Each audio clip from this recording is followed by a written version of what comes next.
Hey everyone. Hey Jim. A quick recap. About a week ago, I decided to do a half-day project on the front bumper of my BMW Z4. I was going to patch up a little spot and do a paint repair, and as all of my projects do, it spiraled out of control. So here I am, a week later with the bumper off and the car still out of commission. I should also mention that I started out by thinking I was going to fix the most important problem, which, of course, is the fact that it won't pass smog inspection in California. Well, I should really be fixing that problem, but it has the fix engine light on, and it says P0456. So that has to be solved before I can get it registered and make it legal to drive. But I'm also painting the bumper because I want it to look really nice when it's finally legal. So I also did a Bob Ross style front bumper paint job. Yeah, I'm going to fix the smog issue. I promise. I really am. I really did do a Bob Ross paint job of my front bumper. In case you missed that particular episode, there's a lot of reflections on it, but that's my lovely Bob Ross painting of the front of my BMW. But now we're going to actually do a real paint job on this baby, where it's all prepared. I did a bunch of prep work in the last video. It's got a nice coat of primer on it, so I think I'm going to go ahead and go over this whole bumper with some 1200 grit and just get it ready for the base coat and the clear coat, and that way I can put it back on the car and start enjoying the car again instead of screwing around with it here. Although, as soon as this one's out, you know we're bringing in another. Now,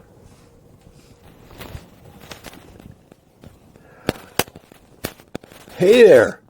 Earlier this week, I did a restoration of the fog lights. You should check that video out if you'd like to know how to do it. They came out pretty good. Look how good they're going to look.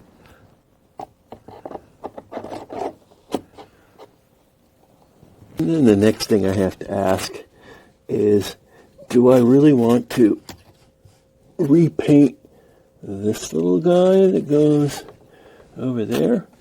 Hopefully, the paint job I'm going to apply is close enough in color where this will match. Because if this doesn't match, the rest of this isn't going to match the rest of the car. So I don't think I'm going to paint this.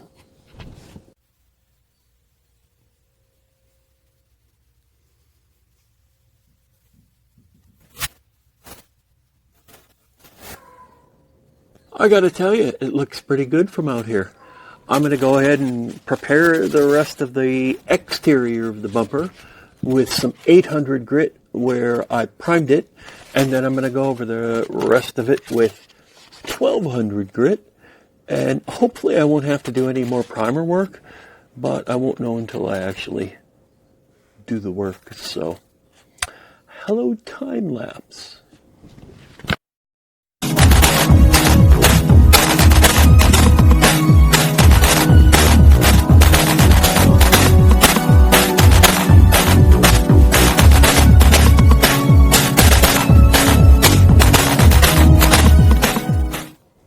All of this wet sanding and fine prep work takes a painfully long time. So if you're the kind of guy that likes watching that, or gal, I would recommend you go onto Reddit and check out power washing porn. You'll appreciate that. Hey, for all you guys out there studying the martial arts, when you get to be in a old guy like me, it comes in real handy because you can still kill flies with your bare hands. Don't ever try to do this kind of work without using a sanding block. I mean, the objective here is to get something as smooth and flat as possible, and this is flat. If you just use this, that's not flat. You get all sorts of pressure points from your fingers, and it makes ripples, so you have to use a sanding block if you want it to come out anywhere near to halfway decent. You know you want it.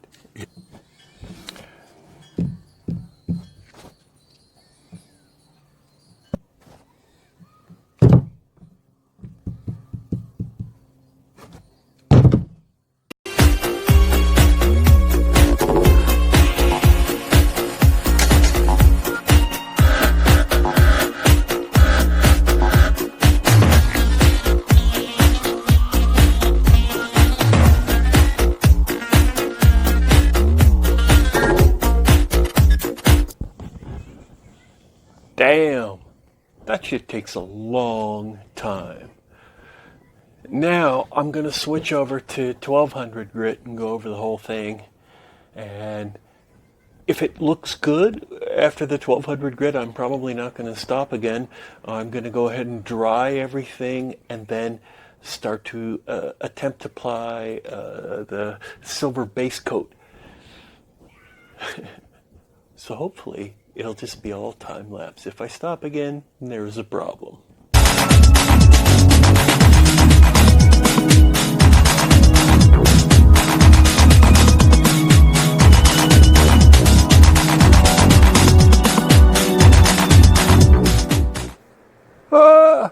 Problem. Not really.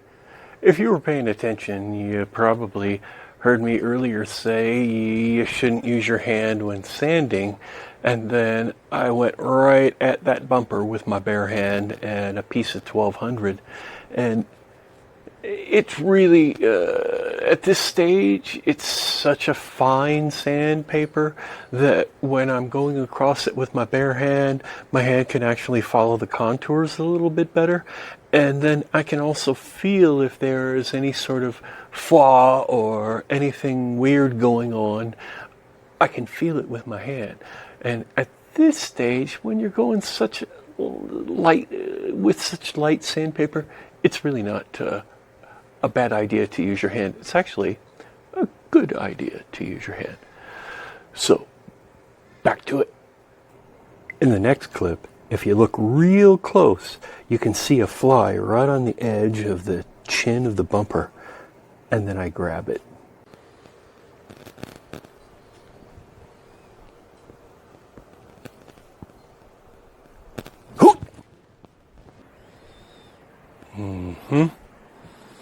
Fly ninja, I tell ya. Don't mess with me, man.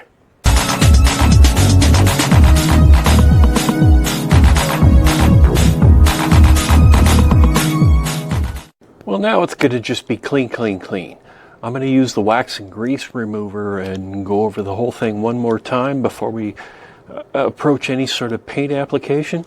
I'm even going to use some little tiny Q-tips to clean all of the little edges and corners.